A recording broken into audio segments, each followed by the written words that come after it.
হাই friends, মই পিংকিয়ে আপোনালোক সকলোকে মোৰ চেনেলটোলৈ স্বাগতম জনাইছোঁ।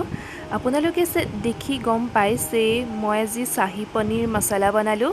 তাকে ভাবিলোঁ আপোনালোকৰ লগতো অকণমান শ্বেয়াৰ কৰোঁ। আৰু তাৰ বাবে লৈছোঁ এয়া পনীৰখিনি সৰু সৰুকৈ কাটি লৈছোঁ। আৰু ইয়াত নিমখ আৰু হালধি সানি অকণমান মেৰিনেট কৰি লৈছোঁ। এইখিনি অকণ মই ফ্ৰাই বনাই ল'ম। আপোনালোকে ফ্ৰাই নকৰাকৈও দিব পাৰি, কিন্তু মই অকণমান ফ্ৰাই কৰি ল'ম। ফ্ৰাই কৰি ল'লে অকণমান ভালো হয় আৰু ভাঙিও নাযায়।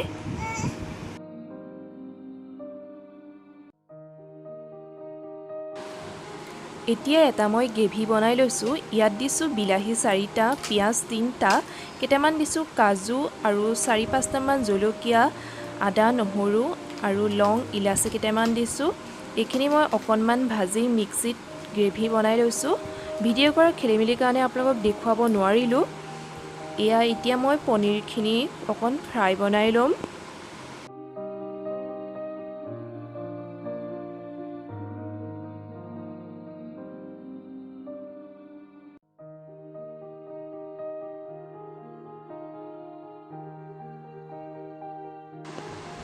এতিয়া এনেকৈ লাহে লাহে লৰাই অকণমান ফ্ৰাই কৰি ল'ম। এয়া চাওক, পনীৰখিনি ৰঙা হৈ গৈছে আৰু ধুনীয়াকৈ ফ্ৰাই কৰা হৈ গৈছে। এতিয়া এইখিনি মই ভালদৰে কাঢ়ি লৈছোঁ।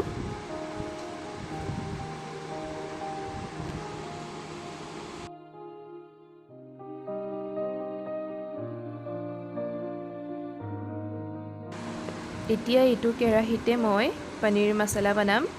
তেলখিনি আছে যিহেতু আৰু তেল দিয়া নাই, কেইটামান তেজপাত দি দিছোঁ। আৰু যিখিনি মই গ্ৰেভি বনাই থৈছিলোঁ এতিয়া এই গ্ৰেভিখিনি দি দিম। এয়া লাহে লাহে মই গ্ৰেভিখিনি দি দিছোঁ।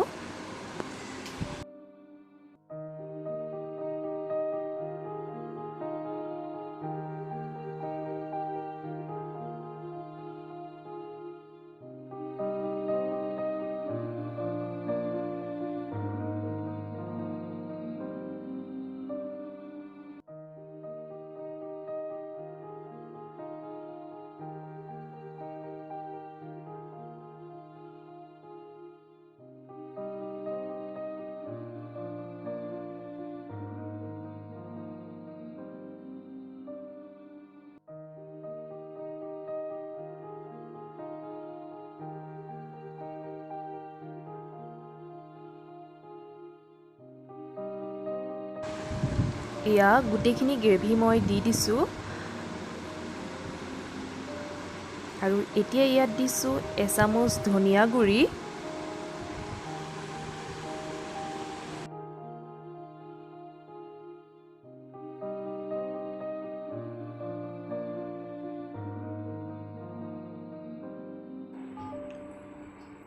আৰু দিম এচামুচ জিৰা গুড়ি,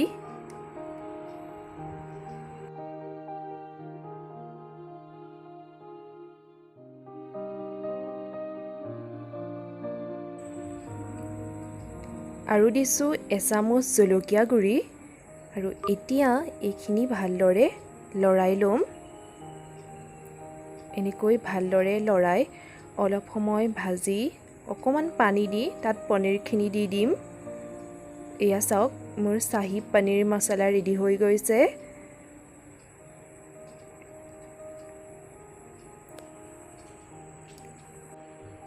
এয়া হোৱাৰ পিছত অকণমান কচুৰি মেথি দি দিছোঁ। আৰু এতিয়া অকণমান ভালদৰে লৰাই আৰু মোৰ ৰেডি হৈ গৈছে শাহী পনীৰ মছলা। যদি মোৰ ভিডিঅ'টো চাই ভাল পালে তেতিয়াহ'লে লাইক কৰিব, কমেণ্ট কৰিব আৰু ছাবস্ক্ৰাইব কৰিব। আজিলৈ ইমানেই আছিলে। Bye bye.